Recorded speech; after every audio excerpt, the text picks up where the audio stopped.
Hello, everyone. We will be starting in 1 minute.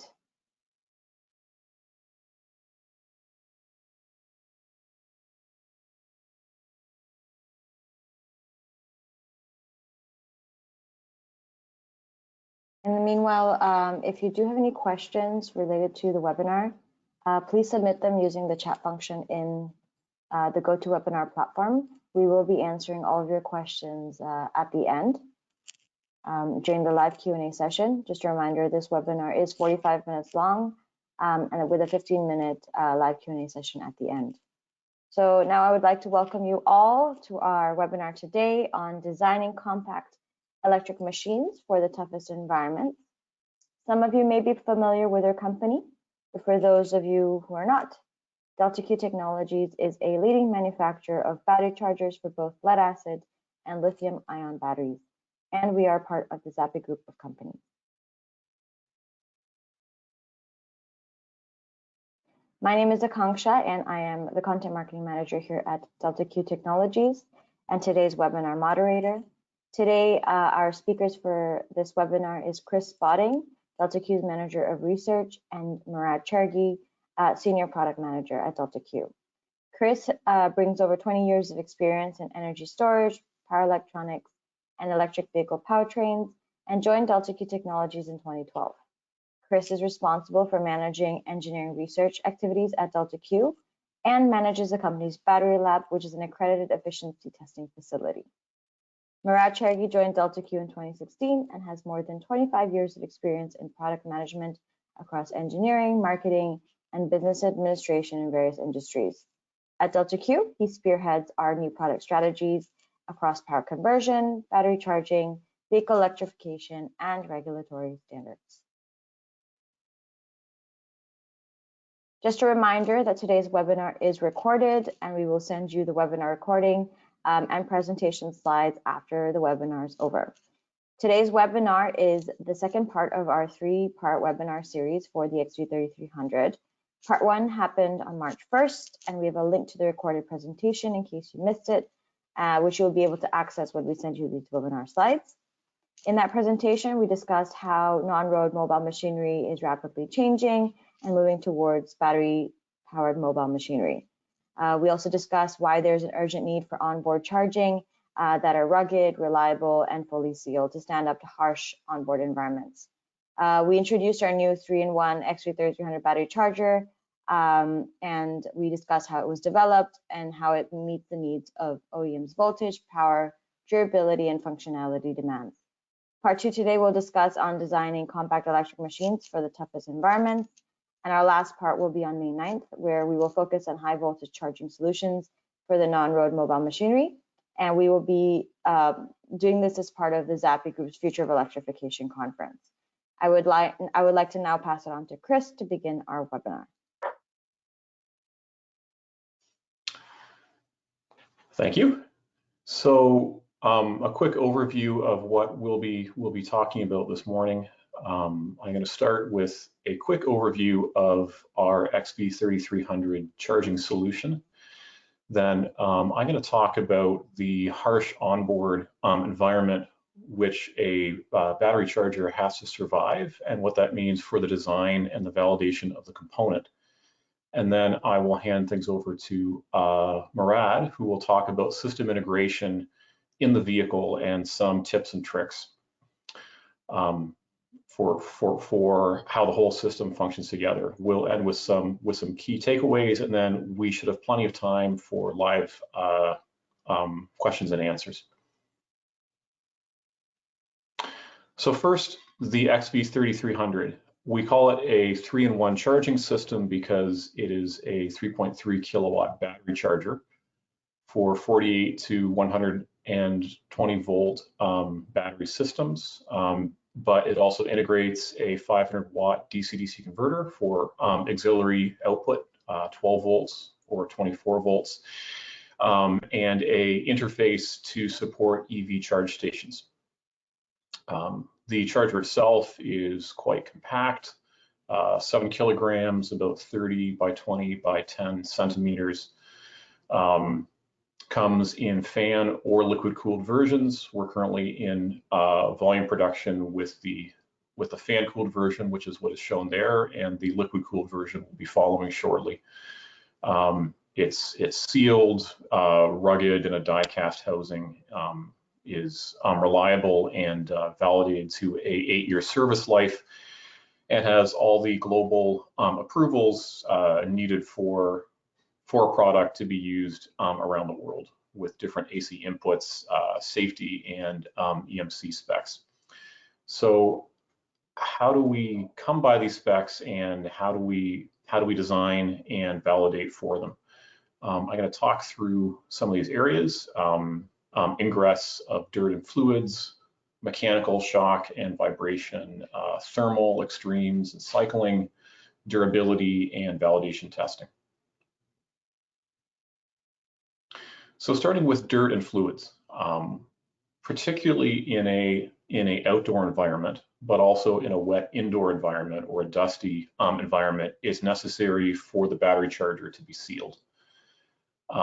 There are ingress protection ratings, IP ratings, which you may be familiar with. IP65 is spray, 66 is pressure wash, so a high pressure spray like what's shown in this photo.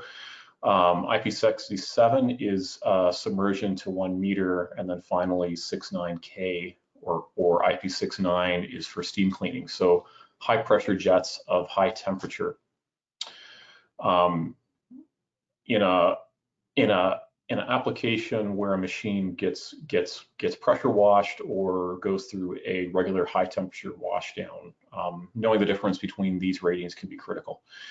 So a few considerations. First, whether the charger is going to be seeing direct spray either from the road or from pressure washing. So for instance, our chargers and our XV3300 is rated for IP67, not for IP69K. But depending on where you locate the charger in the vehicle, it may still be able to stand up to a steam cleaning application if, for instance, it's located somewhere so that it's shielded from direct spray. One of the things which is not often thought about is, sure, the charger is waterproof, but is the fan waterproof? There are waterproof chargers on the market that have non-waterproof fans, which is then a moving part which can get ingress into the bearings, dust or water, and then it becomes a point of failure and a service part. So our fan is also waterproof to IP67, more of a propeller. The connectors are all rated for IP67, but it's critical to understand that they are waterproof only when they're mated. So thinking about the usage, but also the service and the manufacturing of the vehicle, it's important to make sure that those connectors are mated if it's going to be exposed to water and to dust.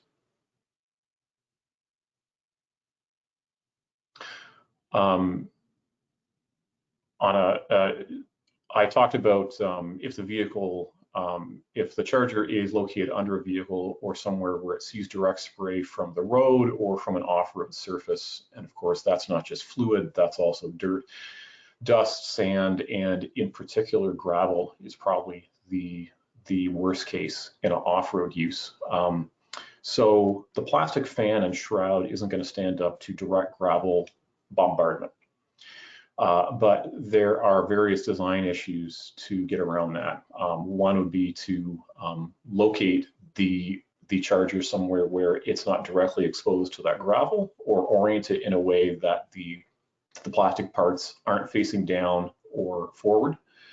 A metal deflector shield is a cheap, easy solution which can protect from direct spray. We also have our liquid-cooled version of the charger, which is fully cast aluminum, and so that has no exposed plastic, which would, of course, then stand up to the gravel. And finally, there's corrosion from road salts, fertilizer in an agricultural application or on a golf course, for instance, various solvents, brake fluid, battery acid, in a lead acid application. If the charger is somewhere where it's visible to the user, then UV light may be a concern to make sure that the LEDs, any labels continue to be visible, to not fade or to bleach out.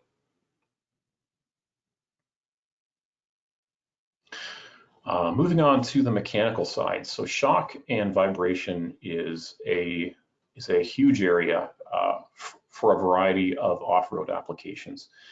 When you start getting off-road in particular, you can run into shock and vibe profiles that are much more strenuous than with on-road passenger cars. That can be due to bumpy terrain, but it can also be on concrete surfaces and indoors or on a construction site where there is a concrete slab. If you're driving at speed with an industrial vehicle like a forklift, which may have solid tires, may have no suspension, or the charger may be located on the vehicle such that it is unsprung mass rather than sprung. Also on vehicle, there can be other sources of vibration, such as onboard motors and pumps, which can have particular resonant frequencies. In offboard applications, drop is a concern. Chargers can be on shelves or suspended overhead, like in the golf cart fleet parking, which you see in the photo here. Chargers can be pulled, dropped off shelves. Cords can be pulled as one car's plugged in, and a second car drives by pulling the cord. So our chargers are rated to be dropped onto concrete surfaces on all sides and corners. Thermal, of course, also both outdoors in a variety of climates, but also indoors. Battery chargers have to be able to operate and store down to -40 Celsius or -40 Fahrenheit. We operate up to 65 Celsius ambient and store up to 85 Celsius, which of course means that the internal temperatures on our circuit boards get much higher due to the heat generated. So we have to have quite high component ratings for the internal circuit boards and the components. There's the extremes, which we have to make sure that our charger can operate for the rated number of hours without any degradation. But then there's also transients. So thermal cycling and thermal shock can create can create stresses on the circuit board and in particular solder joints, where you have different materials like copper, solder, fiberglass in the circuit board, which have different coefficients of thermal expansion. And so the mechanical design and the quality control, particularly at the solder, has to make sure that it can stand up to those stresses. A battery charger will go through a thermal cycle each time that it's used. So starting at the ambient and then heating up as it operates, whether it's a short charge or if it's running for many hours, it'll come up to operating temperature in about half an hour, and then stay there until the charger is turned off and then cool down to the ambient. So in an application where a charger is being used multiple times a day, that's multiple thermal cycles. And then thermal shock can be much more extreme if you are, for instance, as shown in this photo, a forklift operating in cold storage, in, for instance, a food handling application in a cold storage warehouse where you may have to drive in and out of rooms where there's up to a 60 Celsius temperature difference. That can also drive humidity and condensation inside of the charger due to the rapid temperature changes. So it's also critical that a sealed component have a sealed vapor exchange membrane such that it can equalize pressure and but can keep liquid water out.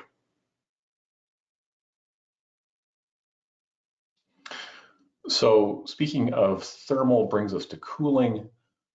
All of our chargers are sealed, which means you can't just make a bent sheet metal box and blow a fan through it. All of the heat has to come out of the semiconductor components through thermal conduction to our heat sink, at which point there are different ways we can shed it to the environment.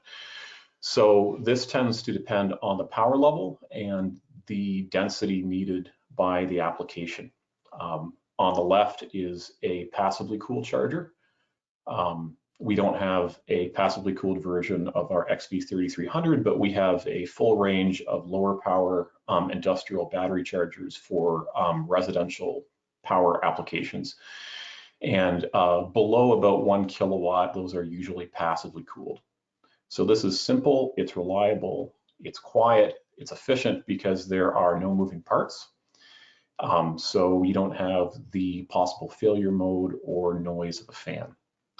This does mean, however, that you have to look at the mounting orientation carefully and clearance for airflow, because the charger will work in the orientation shown. It'll work in various vertical and horizontal orientations, but it will not perform well if you mount it upside down.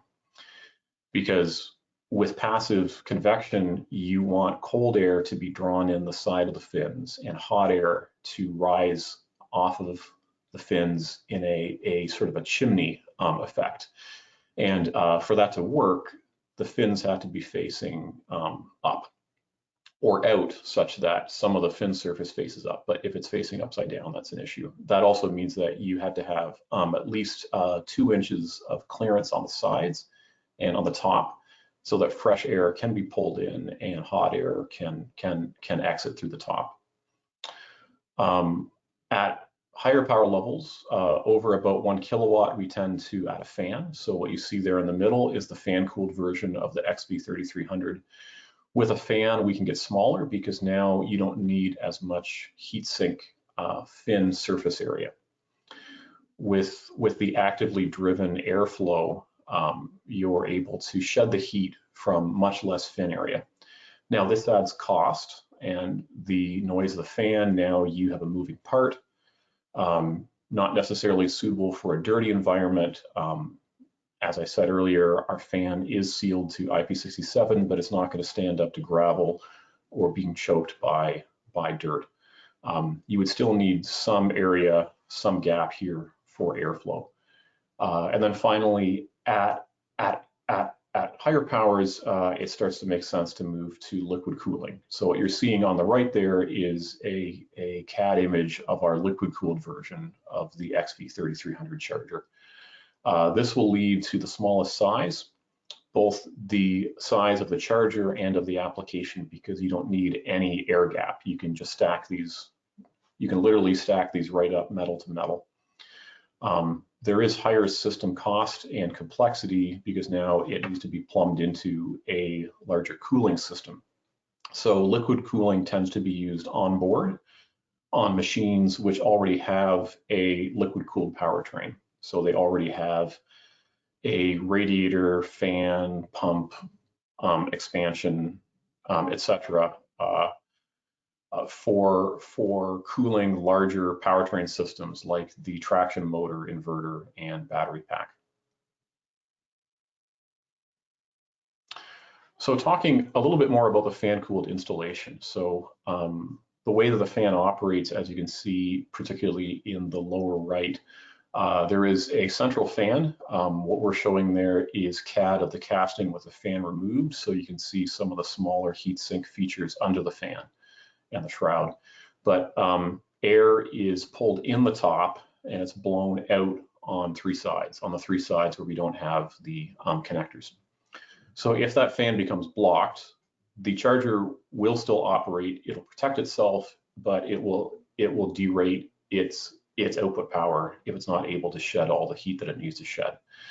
So our recommendation for an installation is that you have at least 40 millimeters or 1.5 inches of air gap around on both the top of the charger and on those 3 sides. So what you need to do is provide a escape path for the heat. If the charger is located inside a machine or a vehicle in an enclosed space, there have to be vents to allow fresh air to be pulled in the top and exhaust air to come out the sides.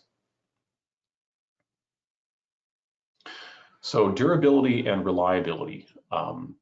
Our battery charger has a proven durability with a 8-year service life. We test and validate this with extensive, highly accelerated life testing.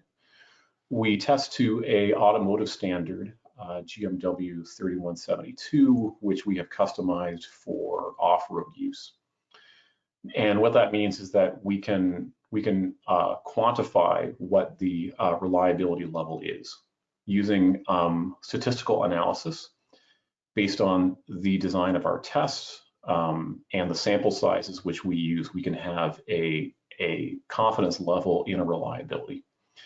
So for example, we generally validate for, we test for 98% reliability for a 1 in 500 or a 99.8 percentile severe user. So what that means is that for a very severe abusive user, they would experience 98% reliability.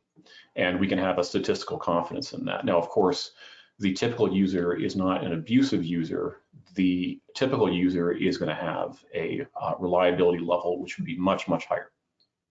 So what that means is that we can have an understanding of the statistical distribution of the normal distribution of the reliability and failure rate of our chargers. So we can have a good prediction of life, and we can be confident in the warranty and the support that we offer. And finally, a global product needs to have global regulatory compliance. So we have North American approvals like UL and CSA, safety standards, and also there are newer special provisions for lithium battery chargers, which we meet. In Europe, there's the CE approvals for safety and for EMC, electromagnetic compatibility and emissions, and global approvals. Our chargers have universal AC input. They can plug in anywhere in the world, and they have a variety of country-specific safety and EMC certifications for other regions like Japan, South Korea, Australia. Just a few to specifically call out on the lower row there is in Europe, there's the UNECE R10. So this is EMC and safety standard for onboard on-road EV applications.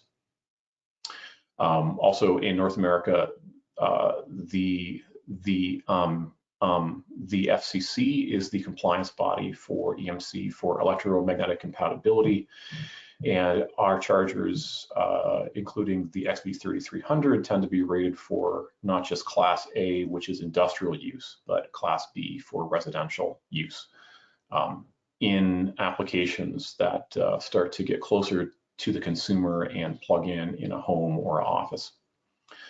And finally, just in North America, there are energy efficient regulations for battery chargers and charge systems. So the XV3300 is certified to the California state standard, the California Energy Commission, or CEC, which looks at both the power conversion efficiency and also the standby draw when the charger is idle. And I will hand things over now to my colleague, Murad, to talk about the system application. Thank you, Chris. In this second part of the webinar, we'll review a few aspects of integrating a battery charger in an electric vehicle. Due to limited time, we will not address all aspects of integration. Some of these aspects are straightforward and well covered by OEMs when sourcing for a charger.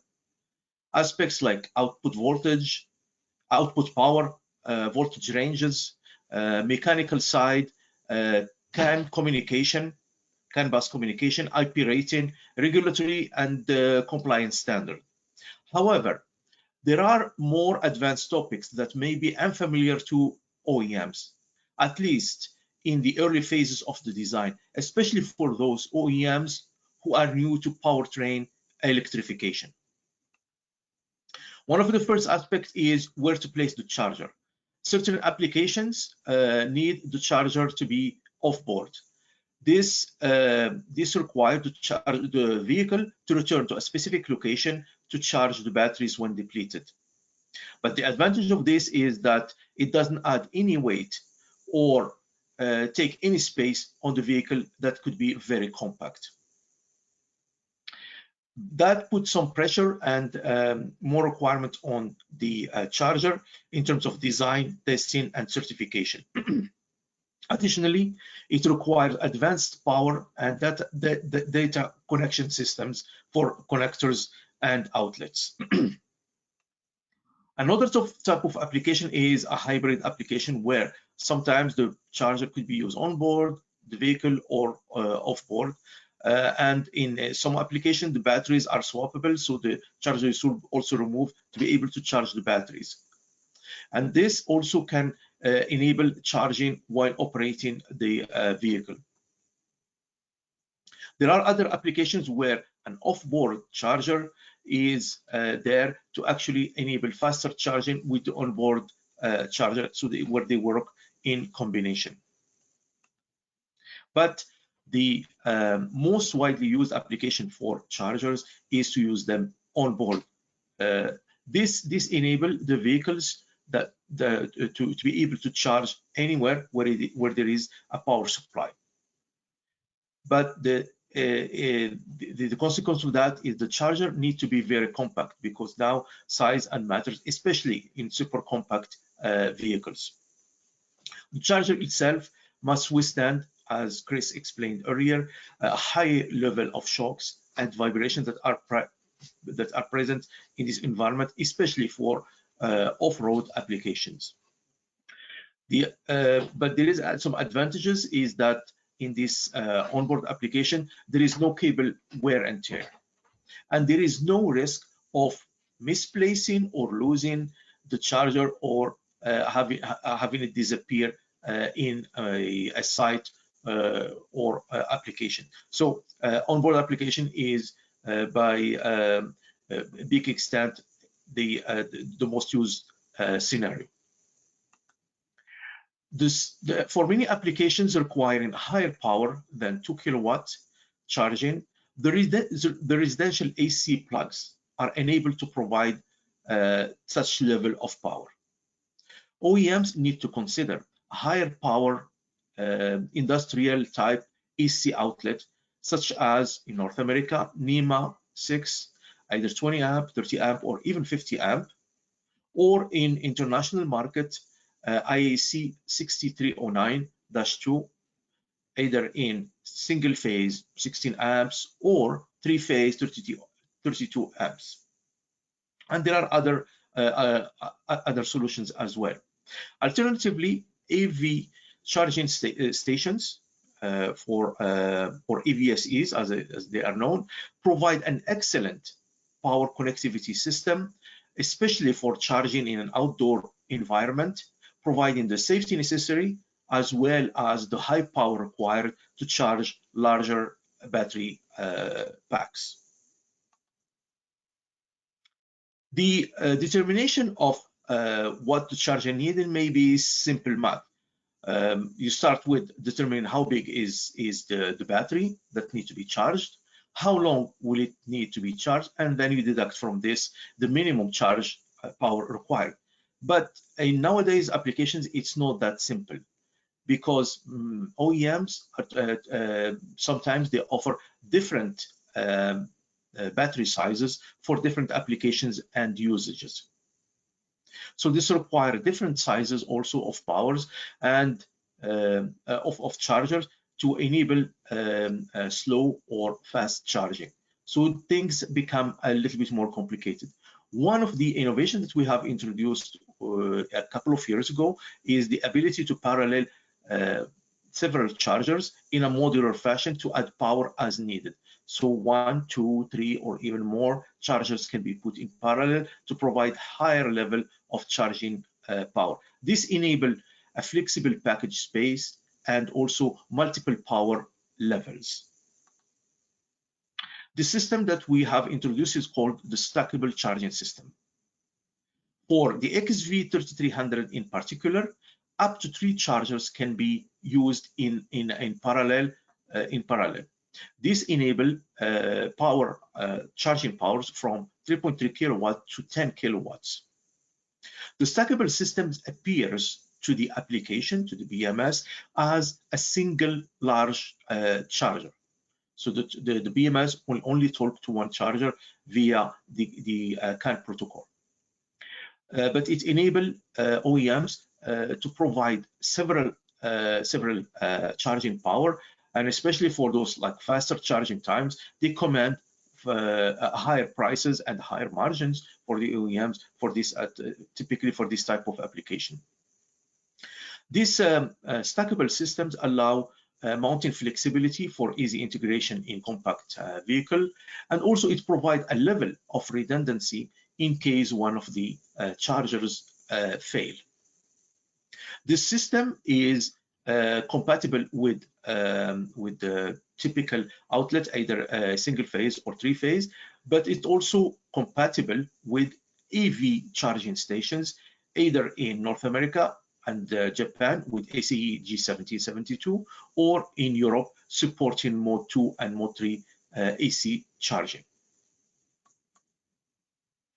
Another important aspect of integration have to do with electromagnetic interference, commonly known as EMI. Complex systems with multiple electronic and electrical devices may amplify, focus, or channel waves in an unpredictable ways.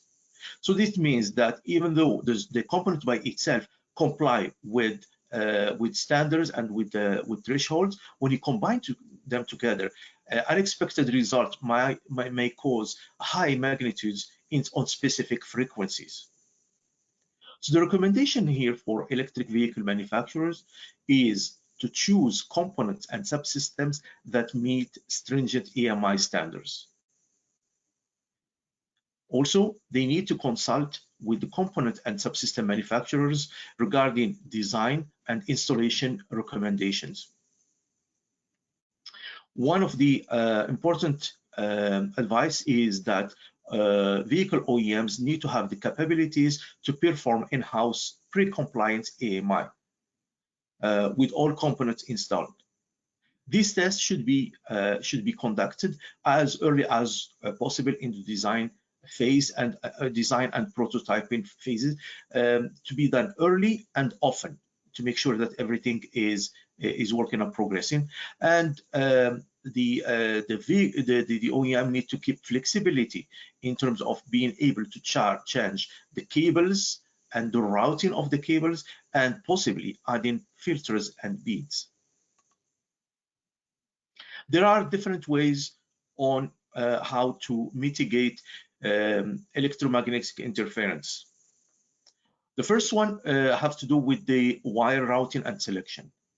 It is recommended to keep wires away from emission-causing components and route them directly as possible.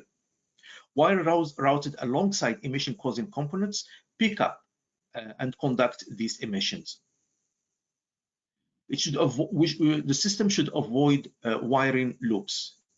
Loops act as antennas.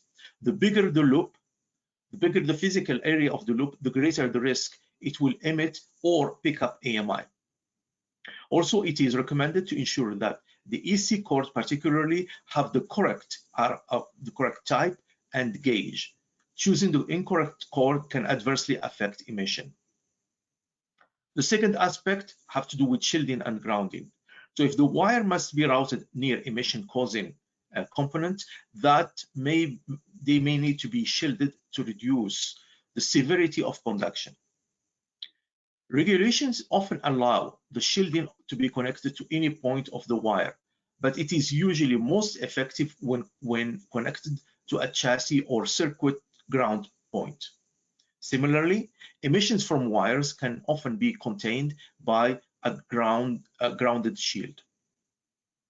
If the equipment has a metal frame, the emissions can be significantly reduced by electrically connecting the chassis of the emission-causing components directly to the frame. The last aspect, last mitigation strategy, is to add filters and AMI reducing beads. Install all emission reducing devices that are required for each component as per the manufacturer. Some of Delta Q charger require emission reducing components to be installed on the wiring harnesses. Inline filters may be added to further reduce the emissions if it's too high. Be sure to select a filter designed for the applications and one that meets the local regulatory requirements. The high voltage and noisy environments in electric drive systems require robust, high performance galvanic isolation to ensure a safe and reliable operation. On a vehicle, there are typically at least 4 voltage domains that should be galvanically isolated from each other. The first one is the AC input power. The second one is the DC traction power, which is the battery voltage and the battery domain. The other domain is actually have to do with the auxiliary power, typically 12 volt or 24 volt in some application, which is known as the low voltage domain. And finally, the signals and communication may need to have their own domain and isolated from other components. The XV3300 charging system is designed assuming that the DC traction and DC auxiliary power, the 12 volt domains, are galvanically isolated in the applications from each other. We have seen various OEMs actually tying the traction and auxiliary domain grounds, which may cause EMC and safety issues. The auxiliary DC power and signals lines are no longer protected against accidental connection to the traction voltage. This would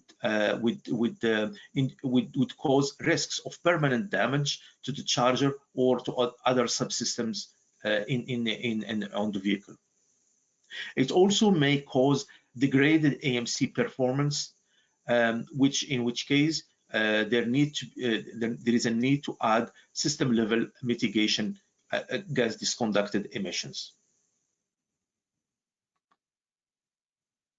We are very pleased to announce that the XV3300 charging system is now in full-scale production. You may be able to contact your account manager or Delta Q representative to place order or get additional information about this new charging platform. This concludes our presentation. However, I'd like to quickly summarize the main point or takeaways. The industry is changing rapidly, moving to battery-powered mobile machinery. And this means there is an immediate need for onboard chargers that are rugged, reliable, and fully sealed to stand up to harsh environment. OEMs need to offer a wide range of charging power levels to meet the needs of customers who want more runtime and faster charging times. The XV3300 charging system is a state-of-the-art 3-in-1 charging solution that is combining a high-performance 3.3 kilowatt charger, 500 watt DC-DC converter, and an EV charging station interface, and is suitable for 48 to 120 volt electric powertrains. OEMs faced with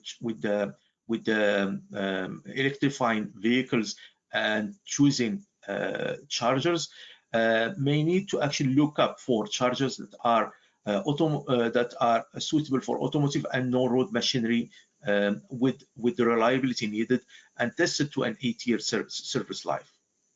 An IP67 rated is highly recommended, as well as rugged and sealed aluminum die-cast enclosures and connectors to protect against vibration, shock, dirts, chemicals, and fluids. The charger needs to have North American, European, and global regulatory compliance to ensure easy integration into vehicles. Some of the challenges faced by OEMs integrating electric powertrains have to do with selecting the proper high power input AC plugs and outlets, early consideration in the vehicle design for charger selection and integration, supporting onboard as well as off-board battery charging, and being able to offer scalable power for providing the right fit to the end user and application.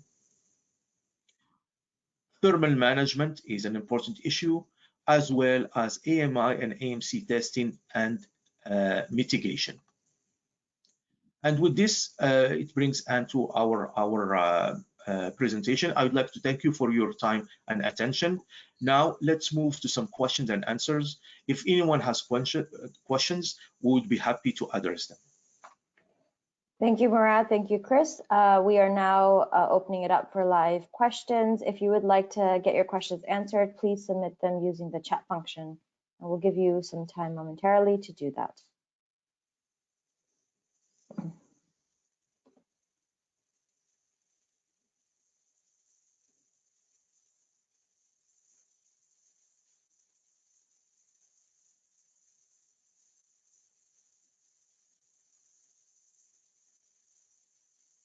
Right. So one of the questions that we have is, do parallel chargers support three-phase AC main operation? Yeah, I'll answer that. The charger, the XV3300 charger, is a single-phase charger, but in a stackable applications, it could be used in three-phase. In North American 208 three-phase systems, and in European 400-volt systems with neutral. So that charger, like multiple charger, can be put between phase and neutral in Europe, or between phases for 208 applications in North America. These chargers and solution and stackable solutions are not compatible with 480-volt North American three-phase systems. For stacking multiple chargers, are all chargers on the same CAN bus or just one of them? All the chargers are on the same CAN bus, but the application need only to talk to one of the chargers that acts as a primary. The other charger, the communication between this primary charger and the secondary charger is completely transparent to the application. It uses a proprietary protocol, and they are not visible to the other systems, and the BMS don't need to worry about them. They just talk to one charger and consider it a larger charger. Okay. For the stackable configuration, does a single charger control all DC-DC converter outputs? Yes, yeah, it does. So it is controlled there. So there is a limited power, so it can output out to 500 watts. But there are some level of control that could be applied there via the CAN bus. Is it an open protocol? One of the questions. Yes, yeah.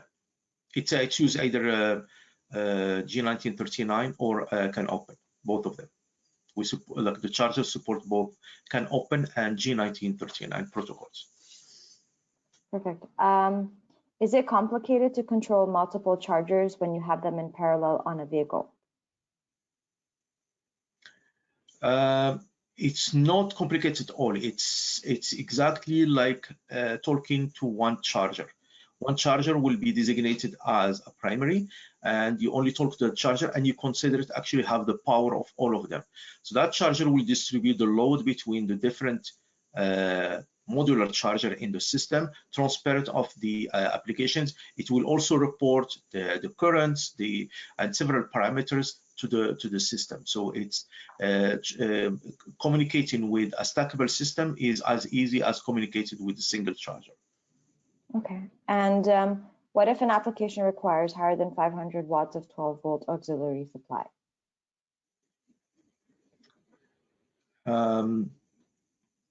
So if an application requires more than 500 watt, there are several options. So if the OEM can use multiple chargers, in which case the 500 watt is also parallelable on the different applications. And another option is actually to use a smaller charger. So for example, if the applications require 1,000 watts, up to 1,000 watts of 12 volts, so the charger, the XV3300 will provide 500, but it could be combined in parallel with a third-party DC-DC converter of only 500 watts. So this provides more redundancy and also more flexibility to the application to have to be able there. So the DC-DC on the charger is parallelable with other chargers if there are more chargers in the system, or the third-party DC-DC converters. How can we program it?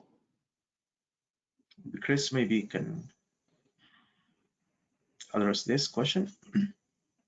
Yeah, so we have software tools we can provide. The charger can be programmed over CAN bus, and that's both flashing new firmware, changing charge algorithms, or changing some of the configuration settings for things like the CAN bus protocol J1939 or CAN open, or changing things like the configuration of what the DC cable length and resistance is, so that it can compensate for voltage drop in the cable. But that's all that can all be done through our CAN tools. Thank you. So can an IC1200, for example, be paralleled with an XV3300? That feature is not supported today. The chargers have to be of the same type and same voltage in the stackable systems. But in the future, we may consider such a solution where we combine, especially if we combine an onboard charger and an offboard supplementary charger to provide faster charging. But at this point, all the chargers have to be of the same type, same voltage. Okay.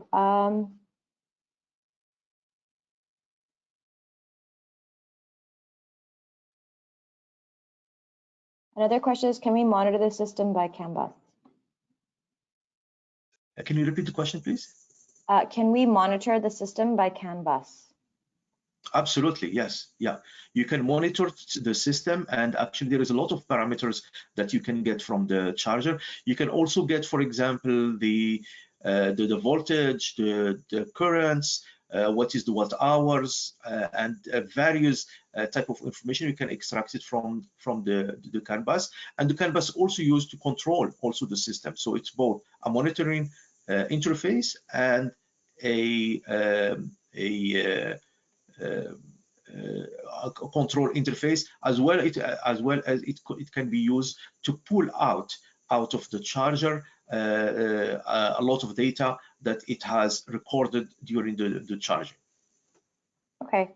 And another question is that, can the XV3300 replace 3-charger ICL 1200 48 volt stackable charger? Of course, yes. Yeah, of course. I think yeah, it has the equivalent power of 2 to 3 chargers. Yes, it provides 3300 watt, or for 48 volt application, that's 65 amps. Okay. Can the DC-DC converters be controlled individually when routed in parallel?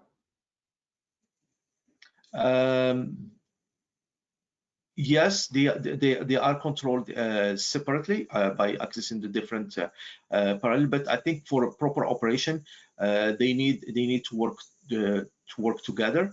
They actually work automatically. For example, when you set up the voltage, like the only thing actually the application need to set up is what's the target output voltage, and the converters between themselves, they do share the load, and they provide power in a parallel operation.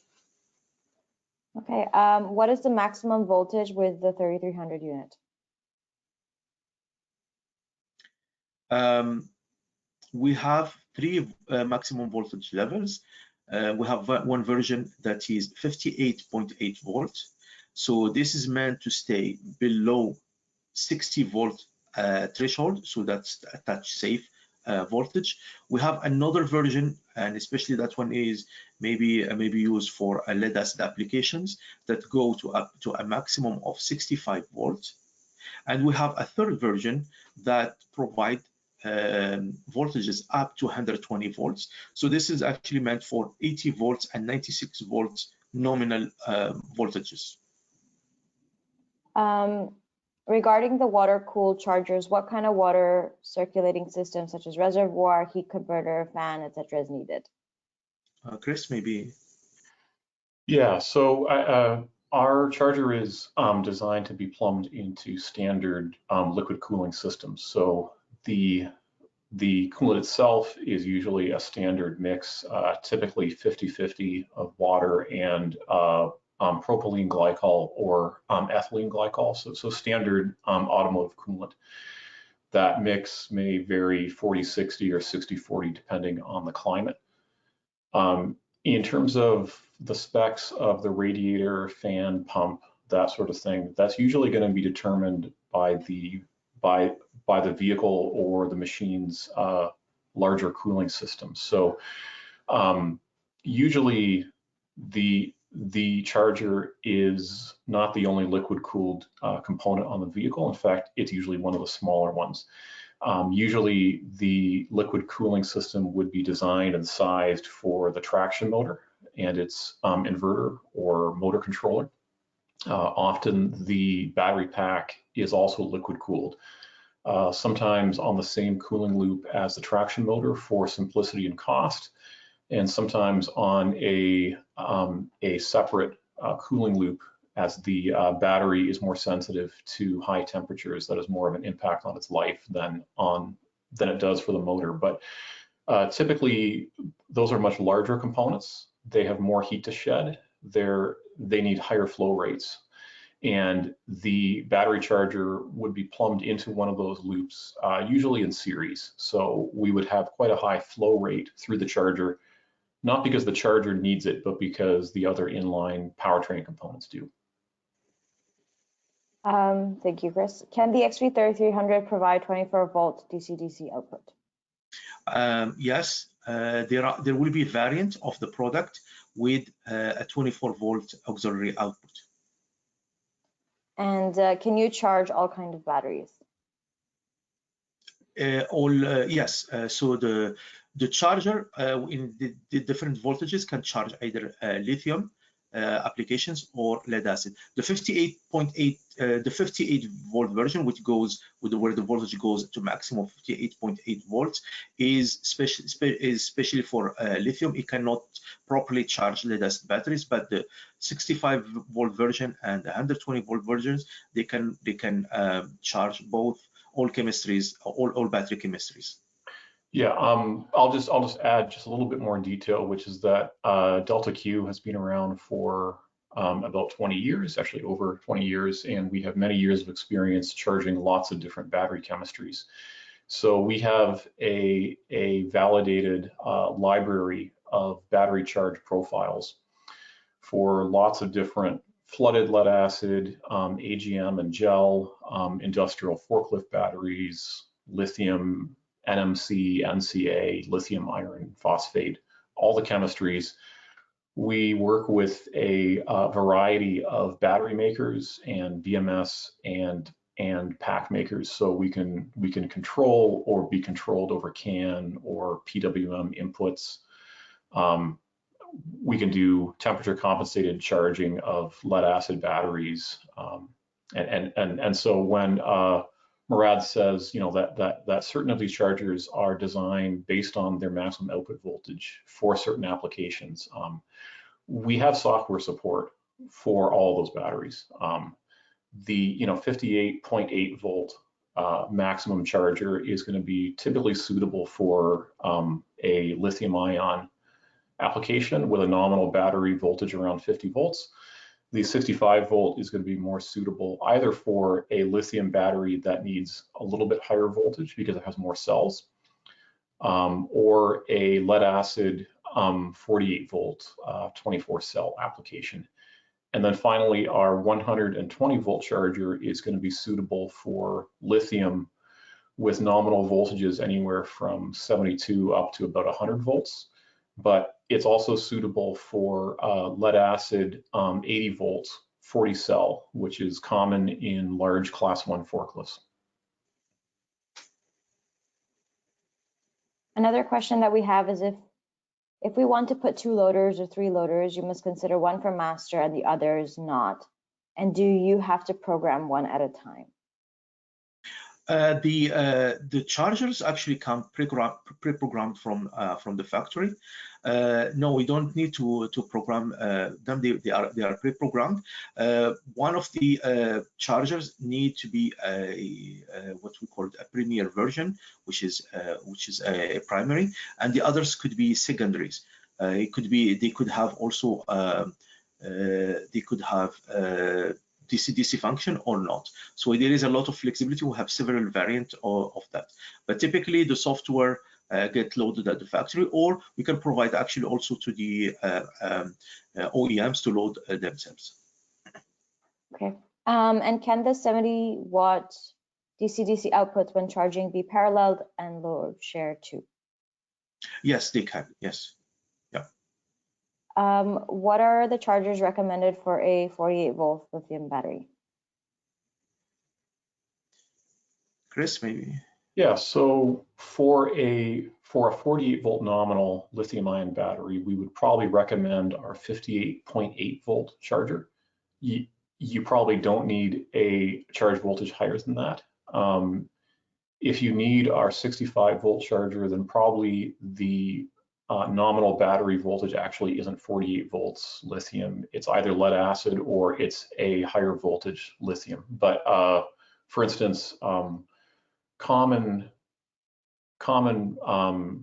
lithium ion configurations for about 50 volts nominal would be 14 cells of the metal oxide chemistries. So that's NMC or NCA. And typically 14 cells in series would give you about a 50 volt, 51 volt nominal. With LFP, with lithium iron phosphate, that would typically be 16 cells because they have a little bit of a lower nominal voltage, and then you're also around 50, 51 volts nominal. With a charge voltage, that would be maybe 56 volts or so, so comfortably below the 58.8 volt limit, which we've set to ensure that you stay below 60 volts in applications where that's important from a regulatory safety point of view. Okay. Can the same part number 3.3 kilowatt charger be used 48 volt and 80 volt selectable configurable, or just be ordered either 48 volt or 80 volt? The 48 volt versus the 80 volt are different part numbers, because the voltage ranges are different. So it's not software configurable. It is a different hardware part number. Okay. Do we have to use one of your charge profiles, or can we design our own? Chris? Yeah, so there are several ways that could work. In applications, particularly lead acid applications where there isn't a BMS, where there isn't another intelligent module, we would typically run our own charge profile or charge algorithm. And although we have a large library, so we could probably find an off-the-shelf algorithm that would meet your needs, we develop new algorithms all the time with new battery partners and new vehicle OEMs.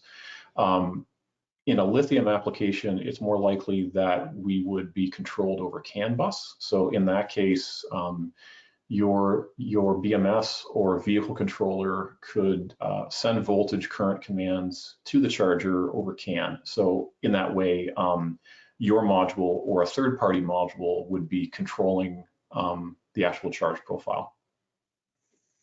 Perfect. That concludes our presentation. We don't have any more time for any more questions. If you have questions, please email them to info@delta-q.com. That will be monitored by myself, Murad, and Chris. So if you have any questions after this webinar, feel free to email us and we'll respond to you. And we will be sending you the webinar slides and the recording of this presentation shortly. Thank you. Bye. Bye.